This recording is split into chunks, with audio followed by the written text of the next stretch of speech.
Halo sahabat Inspirasi News. Fokus kerja untuk DKI, itulah prinsip Bapak Anies Baswedan. Ada 23 janji yang harus dituntaskan. Dengan begitu, kerja terencana dan terukur. Menuntaskan tugas sesuai yang dijanjikan, itu tanggung jawab pemimpin. Diminta tanggapannya soal pemilu 2024, Anies selalu menjawab, itu masih jauh. Yang di hadapan mata adalah tugas sebagai Gubernur DKI yang harus dituntaskan. Banyak pekerjaan yang belum selesai dan 2022 harus diselesaikan. Karena 2022 adalah masa akhir jabatan Anies Baswedan. Banyak pihak mendesak Anies membuat tim ses, setidaknya tim media sebagaimana Ganjar Pranowo dan Ridwan Kamil. Anies enggan menanggapi.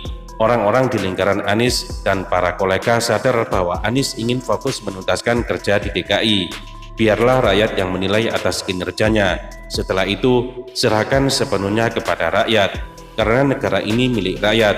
Kira-kira begini kesimpulannya. Jangan bodohi rakyat dengan banyak polesan buatan. Ternyata Anies benar, hasil kerja adalah bukti sesungguhnya siapa dirinya. Rakyat melihat dan menilai itu. Fokus kerja sebagai gubernur telah mendapat apresiasi, tidak saja dalam bentuk penghargaan dari sejumlah lembaga, tapi juga respon positif dari rakyat.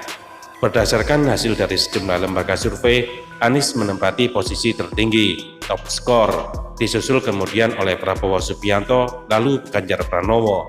Selain semangat, fokus, dan hasil kerja, tentu ada faktor lain yang membuat rakyat memilih Anies. Di antaranya adalah cara berkomunikasi, kesediaannya berkolaborasi dengan semua pihak, pola kepemimpinannya yang merangkul, kemampuannya berbicara di forum-forum internasional, kesabaran dan kematangannya dalam menghadapi kritik dan lain-lain.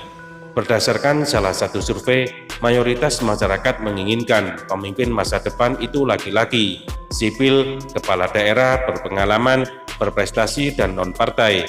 Dan ini ada di dalam diri Anies. Linier dengan hasil survei bahwa Anies top skor.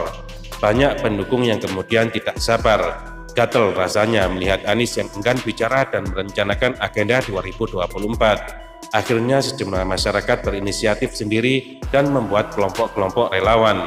Di Jakarta, Banten, Jawa Timur, berdiri relawan Jarnas atau Jaringan Nasional. Di Makassar, Sulawesi Selatan, ada kelompok milenial ABW. Di Solo ada Joglo ABW.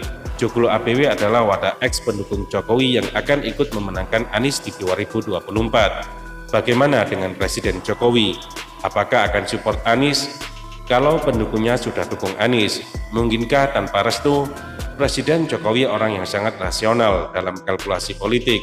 Di samping hubungan Anies dan Jokowi memang tidak ada masalah, artinya baik-baik saja.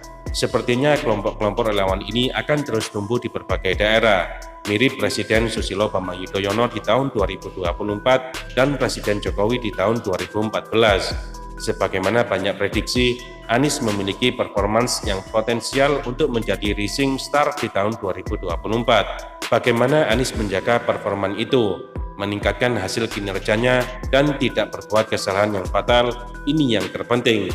Jika tiga hal ini dipenuhi, peluang Anies jadi RI 1 tahun 2024 akan makin lapang. Penulis Tony Rosid, pengamat politik dan pemerhati bangsa.